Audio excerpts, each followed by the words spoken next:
Hello, this is Maggie Hernandez Knight welcoming you to the Mariposa Rise Metamorphosis podcast. The format of this podcast is a Q&A where I'll be sharing both client questions that have already been answered and listener submitted questions sent to expand@mariposarise.com.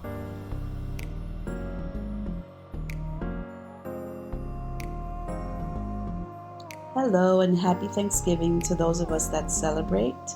I know it's a cliche to speak about gratitude on a day when we typically speak of gratitude, but I believe that as a theme it's so important, especially around this time of year that can be so challenging for so many of us on so many levels. So I want to share a little bit about my experience to bring clarity around my ideas around this.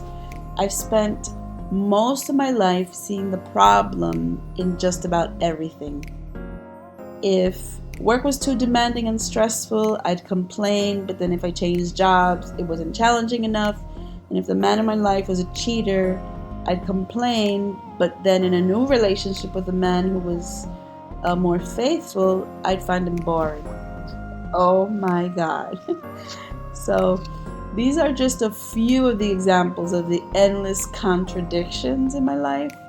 But the important point here is that one way or another, I was never satisfied.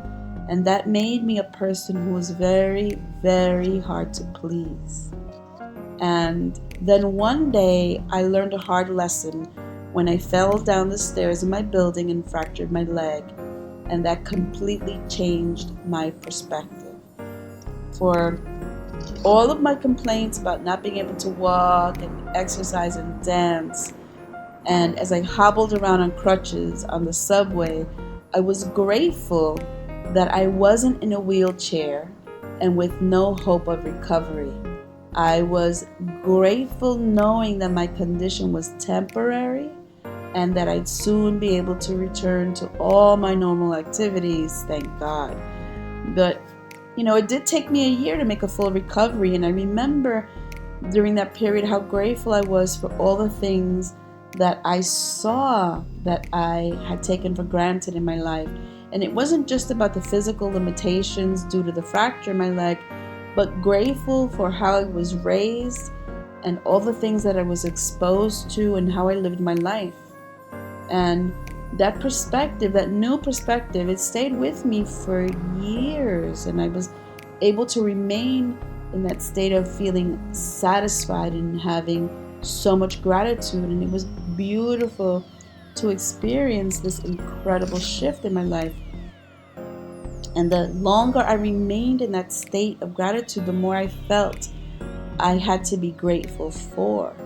It was as if I was attracting different situations that made me feel more and more grateful. And there was so much beauty, and as a result, an abundance of personal satisfaction and so much joy. Anything I needed and wanted in my life, it just appeared. And truth is, it still does. I am grateful for that. But I've also observed that I was not alone in what I was experiencing. There seemed to be an epidemic of perpetual dissatisfaction and complaining. People who are so dissatisfied and so unhappy, who see that there are many flaws instead of beauty, problems instead of solutions, the cup being half empty. It was as if we expect people and situations to be perfect, and that perfection just doesn't exist. And then we do the work and we believe that we're supposed to be perfect once we fix ourselves, and that's just not realistic either. I feel that we not only have to accept the flaws, we have to expect them. And we have to see that there's actual beauty in those flaws. It's beautiful that I'm calm and peaceful for the most part, but it's also beautiful that I can unleash the negative side of me, that inner pit bull, when I need her. It's It's beautiful that I was damaged, as a child so that I could be forced to make big changes in my life and then use it to help other people make changes in their lives. To me, there is so much beauty and so much to be grateful for if we'd only choose to see it that way. And if you don't, it's not your fault. It's not our fault that we complain endlessly. We've been conditioned to live this way. None of us were ever taught to do anything different. No one ever said study personal development, along with math, science, and English, which I believe needs to be happening in this day and age. And literally, there is so much out there. There's so much information at our fingertips that there really is no excuse. And especially if you're listening to this podcast today and you can relate to being a person who is constantly in a state of complaining and dissatisfaction, then there's no excuse for you.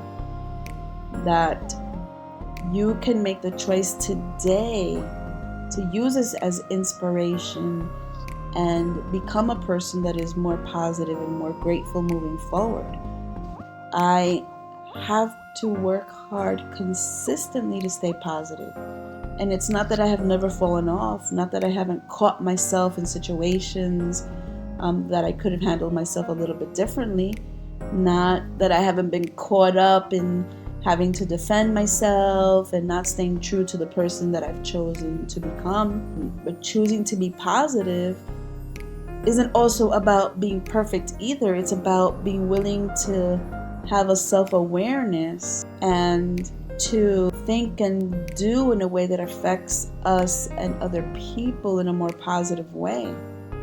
And making that choice means for me that I'm grateful in my life, no matter how difficult my experiences are, because it simply makes me feel better to think that way.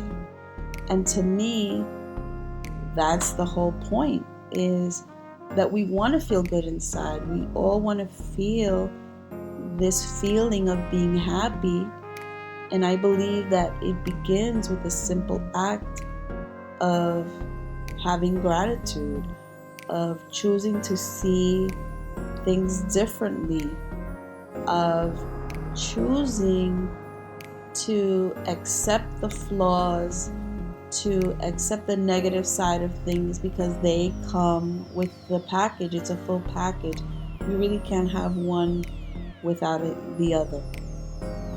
And so for this holiday season, no matter what comes up, no matter who I encounter, I'm going to look for the positive in the person, for the positive in the experience, so that I can simply enjoy the time that I am spending with others, so that I can enjoy the events in this season and make my experience more happy and healthy moving forward. And may you enjoy the holiday and make the best of the holiday season and the rest of your year moving forward. That's all for now. Be well y hasta la próxima, mariposas.